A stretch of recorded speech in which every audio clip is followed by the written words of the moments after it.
Assalomu alaykum. Hurmatli tomoshabinlar va qadrli kanalimiz obunachilari. Bugungi videoni zudlik bilan boshlaymiz. Chunki sizning har bir daqiqangiz qimmatli. Men sizlarga shunday bir ma'lumotni yetkazmoqchimanki, bu har bir nafaqaxo'r, har bir yaqinlari nafaqada bo'lgan inson uchun o'ta muhim, hatto hayotiy ahamiyatga ega. Siz hozir eshitadigan yangilik ko'pchilikning turmush tarziga, byudjetiga jiddiy ta'sir qilishi mumkin. Bu nafaqat pul masalasi, balki huquqiy va ijtimoiy jihatdan ham juda ko'p savollarni yuzaga chiqaradi. Shuning uchun iltimos diqqat bilan tinglang. Bu ma'lumot sizni balki yaqinlaringizdan kutilmagan muammolardan qutqarishi mumkin. Aytishim kerakki, hozir gapiradigan narsalarim haqiqatan ham hamma nafaqaxo'rlarga taqiqlanadi deb atalsa, mubolag'a bo'lmaydi. Shunday ekan, kanalimizga hoziroq obuna bo'ling va ushbu videoga like bosing. Chunki bu ma'lumot hammaga yetib borishi kerak. Har bir like va obuna bu masalani yanada ko'proq odamlar e'tiboriga olib chiqishga yordam beradi. Keling, avvalo muammoning mohiyatini tushunib olamiz. Avvallari vaziyat ancha sodda edi, desak xato bo'lmaydi. Ko'pchilik pensionerlar, ya'ni nafaqaxo'rlar pensiyaga chiqqandan keyin ham mehnat faoliyatini davom ettirishardi. Davlat pensiya to'lovlari va ish joyidan olingan maosh bir-biriga bog'liq emas edi. Ya'ni siz pensiya yoshiga yetganingizdan so'ng qonuniy pensiyangizni to'liq hajmda olardingiz va shu bilan birga agar sizda kuch-g'ayrat, imkoniyat bo'lsa, ishlashingiz, qo'shimcha daromad topishingiz mumkin edi. Davlat bu holatga asosan ijobiy nazar bilan qarar edi. Chunki bu mehnat bozorida tajribali mutaxassislarni saqlab qolishga yordam berar, qolaversa aholining turmush darajasini oshirishga xizmat qilardi. Masalan, maktabda o'qituvchi bo'lib ishlagan 65 yoshli Muzaffar aka orta yillik tajribaga ega bo'lib, nafaqa chiqqanidan keyin ham yoshlarga saboq berishda davom etardi. U ham pensiyasini to'liq olar hamda o'qituvchilik maoshini olar edi. Bu holat hech qanday muammosiz yillar davomida amalda bo'ldi. Ko'pgina pensionerlar uchun bu juda qulay tizim edi. Chunki pensiya miqdori har doim ham barcha ehtiyojlarni qoplashga yetarli bo'lmasligi mumkin edi.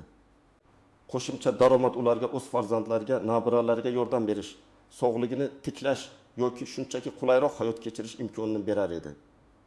Ishlash nafaqat moddiy tomondan, balki ruhiy jihatdan ham pensionerlar uchun muhim edi. Bu ularga faol bo'lish, jamiyatda o'z o'rnini saqlab qolish imkoniyatini berardi. Eski qoidalarga ko'ra bu tizim juda oson va tushunarli edi. Pensiya bu davlatning kafolati. Ish haqi bu mehnatga yarasha haq.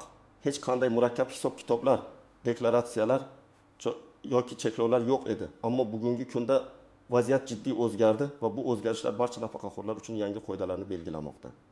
Endilikda yangi qonunchilikka ko'ra nafaqaxo'rlar o'z daromadlarini to'liq va shaffof tarzda deklaratsiya qilishlari shart. Eng muhimi shuki, agar nafaqaxo'rning mehnat faoliyatidan oladigan qo'shimcha daromadi ma'lum bir belgilangan chegaradan oshib ketsa, uning pensiya miqdori qayta ko'rib chiqilishi yoki hatto ma'lum bir muddatga pensiya to'lovlari to'xtatib qo'yilishi mumkin. Ya'ni o'sha hamma nafaqaxo'rlarga taqiqlanadi degan gapning tub ma'nosi shundan iborat. Bu to'liq ma'noda pensiyani olish taqiqlanadi degani emas, balki ma'lum sharoitlarda uning miqdori o'zgarishi yoki to'lovi to'xtatilishi mumkin degani. Bu o'zgarish asosan ijtimoiy ta'minot tizimining barqarorligini ta'minlash, byudjet yukini kamaytirish va aholining real daromadlarini aniqroq hisobga olish maqsadida joriy etilgan. Bu endi oddiy qoida emas, balki qat'iy talab. Agar nafaqaxo'r bu qoidalarga rioya qilmasa, u jiddiy muammolarga duch kelishi mumkin. Pensiya fondi tomonidan belgilangan me'yorlardan oshiqcha olingan mablag'lar qaytarilishi talab qilinishi yoki to'lovlar vaqtinchalik to'xtatilishi mumkin. Keling, hozir aynan nimani bilish kerakligini, kimlar xavotirlanish kerakligini va kimlarga esa bu qoidalar tegishli emasligini batafsil ko'rib chiqamiz. Bu sizga vaziyatni tushunishga, to'g'ri qaror qabul qilishga yordam beradi. Birinchi navbatda, nafaqaxo'rlar uchun eng muhim tushuncha bu qo'shimcha daromad chegarasi. Bu aniq bir miqdor bo'lib, u har yili yoki ma'lum bir davrda davlat tomonidan belgilanishi mumkin. Masalan, tasavvur qilaylik. Hozirda bu chegara pensiyasining 2 barobar miqdorida belgilangan. Agar sizning oylik pensiyangiz 1,5 million so'm bo'lsa, demak, qo'shimcha daromad chegarangiz 10 million so'm bo'ladi.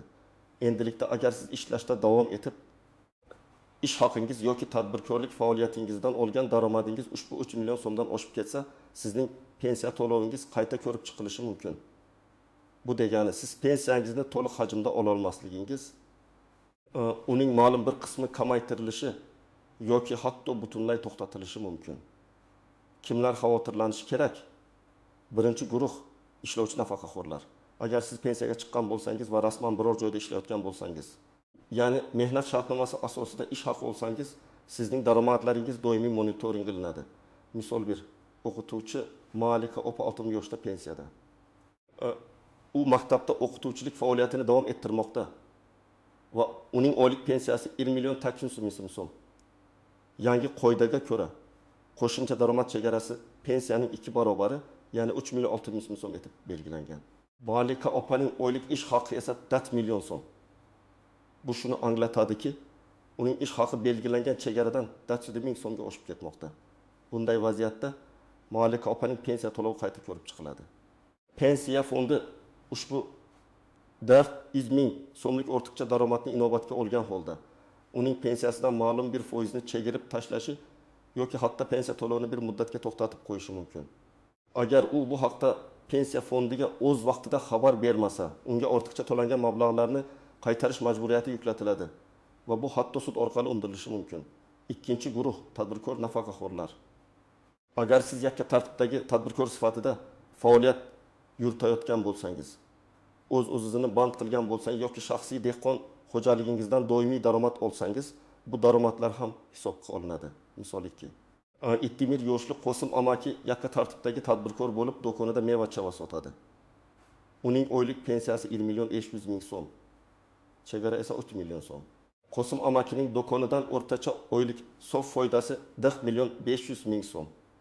Ko'rinib turibdiki, uning tadbirkorlik daromadi belgilangan chegaradan 1 million 500 ming so'mga oshmoqda. Bu holda Qosim amakining pensiyasi ham qayta ko'rib chiqiladi. Unga ham Malika opaning misolidagi kabi pensiyasidan ma'lum miqdor chegirilishi yoki umuman to'xtatib qo'yilishi mumkin. Qosim amaki har chorakda o'z daromadlari haqida soliq idorasiga hisobot beradi. Pensiya fondi bu ma'lumotlarni soliq organlari bilan almashish orqali bilib oladi. Agar Qosim amaki o'z vaqtida o'zgarishlar haqida pensiya fondini ogohlantirmasa, unga nisbatan ham tegishli choralar ko'riladi. Kimlar xavotirlanishi shart emas. Birinchi guruh faqat pensiya bilan yashayotgan nafaqaxo'rlar. Agar siz hech qanday ishda ishlamasangiz va rasman qo'shimcha daromadga ega bo'lmasangiz, sizning pensiyangizga hech qanday o'zgarish kiritilmaydi. Siz pensiyangizni avvalgidek to'liq hajmda olishda davom etaverasiz. Bu holatda siz hech narsa qilishning hojati yo'q.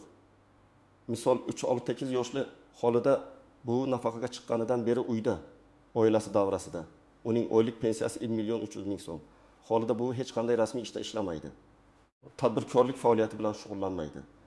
Demak, uning qo'shimcha daromadi yo'q. Unga nisbatan yangi qoidalar umuman ta'sir qilmaydi.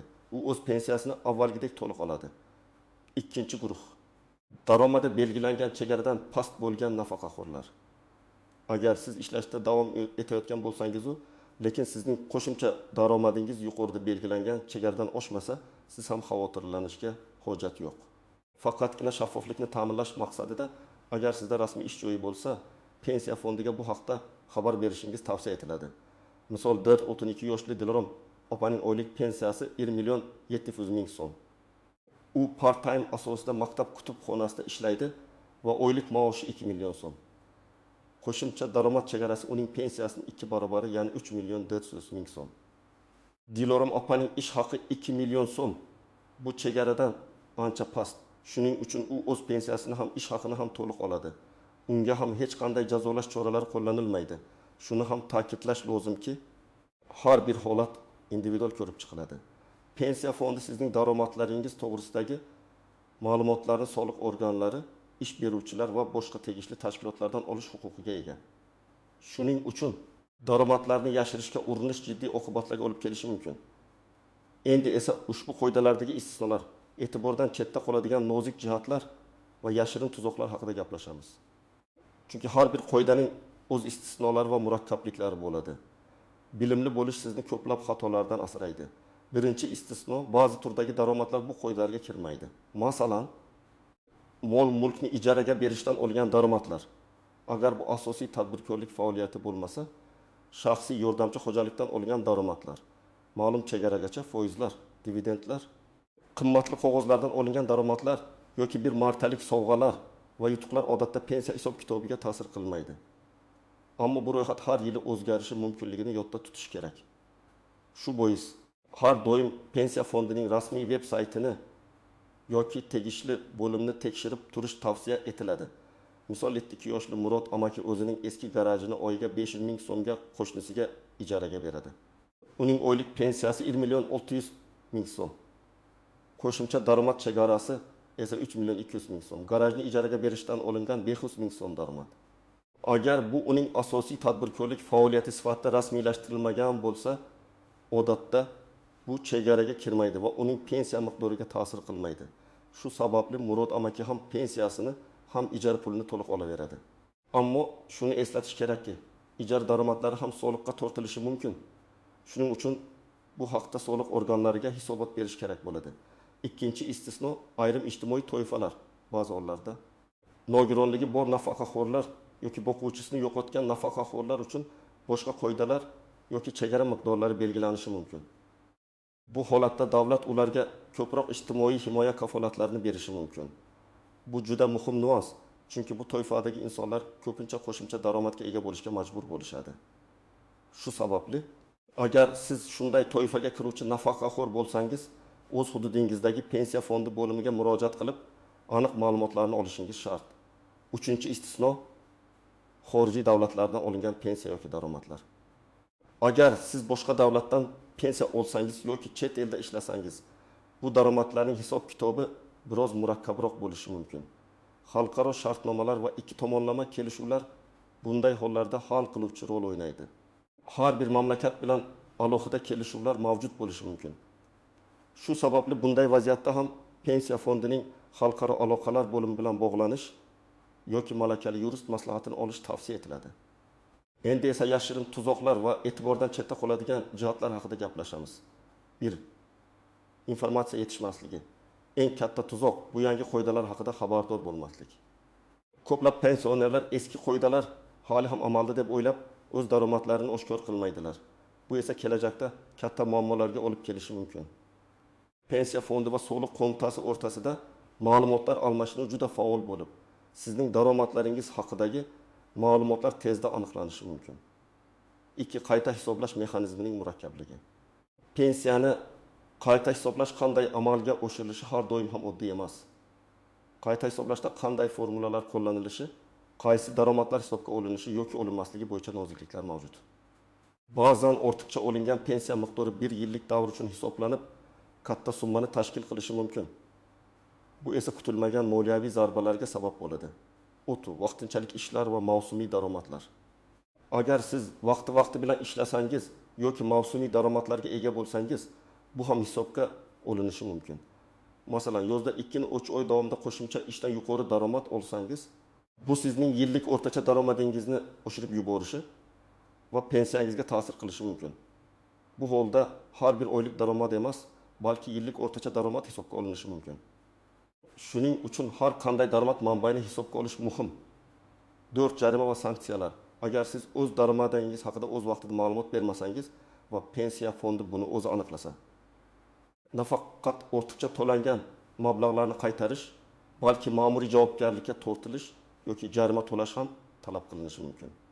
Bu esa pensiya jamg'armasiga bo'lgan ishonchingizga putur yetkazadi va kelajakda boshqa imtiyozlarni olishda muammolar tug'dirishi mumkin. Shuni unutmangki, har doim yangi qoidalarga moslashish va o'z huquqlaringizni himoya qilish uchun ma'lumotlarga ega bo'lish kerak. Bu faqat sizning manfaatlaringiz uchundir. Endi esa eng muhim qismga o'tamiz. Agar sizga bu qoidalar taalluqli bo'lsa, nima qilishingiz kerak? Qanday amaliy qadamlar qo'yishingiz lozim? Men sizga aniq ko'rsatmalar beraman. Birinchi qadam, vaziyatni tahlil qiling. Avvalo, o'zingizning hozirgi daromadlaringizni, pensiya va boshqa barcha rasmiy manbalardan olinadigan daromadlar aniq hisoblab chiqing. Pensiyangizning miqdorini aniqlang va yuqorida aytilgan qo'shimcha daromad chegarasini hisoblab chiqing. Agar sizning pensiyangiz 2 million so'm bo'lsa va chegara pensiyaning 2 barobar bo'lsa, demak chegara 4 million so'm. Endi o'ylab ko'ring. Sizning oylik ish haqingiz yoki tadbirkorlikdan topgan sof daromadingiz ushbu 10 million so'mdan oshib ketadimi yoki yo'qmi? Ikkinchi qadam. pensiya fondiga murojaat qiling. Agar sizning qo'shimcha daromadingiz belgilangan chegaradan oshib ketadigan bo'lsa yoki oshib ketish ehtimoli mavjud bo'lsa, zudlik bilan yashash joyingizdagi pensiya fondi bo'limiga murojaat qiling. O'zingiz bilan pasport, pensiya guvohnomasi va daromadlaringizni tasdiqlovchi hujjatlarni oling. Sizga kerak bo'lishi mumkin bo'lgan hujjatlar: 1. Pasport, 2. Pensiya guvohnomasi, UTU, ish joyidan ma'lumotnoma, ish haqi, ish staji ko'rsatilgan. Agar tadbirkor bo'lsangiz, yakka tartibdagi tadbirkorlik guvohnomasi va soliq organlariga taqdim etilgan daromad deklaratsiyalari nusxasi. 5. Bank hisob raqamidan ko'chirma, agar daromadlar bank orqali kelib tushsa. Pensiya fondi xodimlari sizga vaziyatni to'liq tushuntirib berishlari va qanday yo'l tutishingiz kerakligini aytishlari shart. 3-qadam. Ariza yozing yoki ma'lumot bering. Pensiya fondida sizga tegishli shakldagi arizani to'ldirish yoki o'z daromadlaringiz haqida yozma ravishda ma'lumot berish talab qilinishi mumkin. Bu ma'lumotlarni to'g'ri va to'liq kiritish juda muhim. Hech qanday ma'lumotni yashirishga urinmang, chunki bu keyinchalik jiddiy muammolarga olib kelishi mumkin. Agar siz o'z daromadlaringiz haqida o'z vaqtida ma'lumot bersangiz. Pensiya fondi xodimlari sizning pensiyangizni qayta hisoblashni rasmiy tartibda amalga oshiradilar va sizni bu haqda ogohlantiradilar. Shu bilan siz mumkin bo'lgan jarimalar va ortiqcha to'langan mablag'larni qaytarish majburiyatidan qutulasiz. 4-qadam. Pensiya to'lovidagi o'zgarishlarni qabul qiling. Agar pensiya miqdorida kamayish yoki to'xtatish sodir bo'lsa, bu qarorni rasmiy ravishda qabul qiling. Ba'zi hollarda agar siz pensiya fondining qaroridan norozi bo'lsangiz, uni sud orqali shikoyat qilishingiz mumkin. Ammo buning uchun sizda yetarli asos va yuridik bilim bo'lishi kerak. Shuning uchun avval pensiya fondining qarorini diqqat bilan o'rganing va yurist maslahatini oling. 5-qadam. Doimiy ravishda monitoring qiling. Pensiya qonunchiligidagi o'zgarishlarni doimiy ravishda kuzatib boring. Daromad chegarasi, qoidalar va istisnolar har yili o'zgarishi mumkin. Pensiya fondining rasmiy veb-saytini yoki ishonchli yangilik manbalarini muntazam tekshirib turishga odatlaning. Bu sizni har doim yangi ma'lumotlardan xabardor qilib turadi. Misol, Artuni 3 yoshli Bahodir aka bir korxonada texnolog bo'lib ishlagan. Pensiyaga chiqqanidan so'ng shu korxonada yarim stavka ishda qolgan. Uning pensiyasi 2.200.000 so'm, yarim stavka ish haqi esa 3 million so'm. Pensiya fondi belgilagan qo'shimcha daromad chegarasi pensiyaning 2 barobar, ya'ni 4.400.000 so'm. Bahodir akaning ish haqi 3 million so'mchadan oshmaydi. Biroq u pensiya fondiga borib, o'zining mehnat faoliyatini davom ettirayotgani haqida rasman xabar beradi. Bu shaffoflik Bahodir akani kelajakdagi muammolardan qutqaradi. Pensiya fondi uning ma'lumotlarini ro'yxatga oladi va uning pensiyasi o'zgarishsiz qoladi. Agar kelajakda Bahodir akaning ish haqi oshib ketadigan bo'lsa, u yana pensiya fondiga xabar berishi kerak bo'ladi. Hurmatli tomoshabinlar, xulosa qilib aytadigan bo'lsam, hamma nafaqaxo'rlarga taqiqlanadi degan jumlaning asosiy ma'nosi shundaki, davlat pensiyasi va qo'shimcha ish haqi yoki tadbirkorlikdan olinadigan yuqori daromadlar bir-biriga bog'liq bo'lmagan holda avvalgidek to'liq miqdorda olish imkoniyati cheklanmoqda. Bu qoidalar ijtimoiy adolatni ta'minlash va resurslarni oqilona taqsimlashga qaratilgan. Ushbu o'zgarishlar nafaqaxo'rlarimizning hayotiga jiddiy ta'sir ko'rsatishi mumkin. Shuning uchun bu ma'lumotni e'tiborsiz qoldirmang. Bilim va shaffoflik bu sizning himoyangizdir. Bu mavzu haqida o'z fikrlaringizni va tajribalaringizni kommentariyalarda yozib qoldirishingizni so'rayman. Sizning har bir fikringiz boshqa nafaqaxo'rlar uchun foydali bo'lishi mumkin. Videoga like bosing va kanalimizga obuna bo'lishni unutmang. Chunki biz siz uchun doimo eng muhim va dolzarb ma'lumotlarni taqdim etishda davom etamiz. O'zingizni va yaqinlaringizni asrang. Keyingi videolarda ko'rishguncha.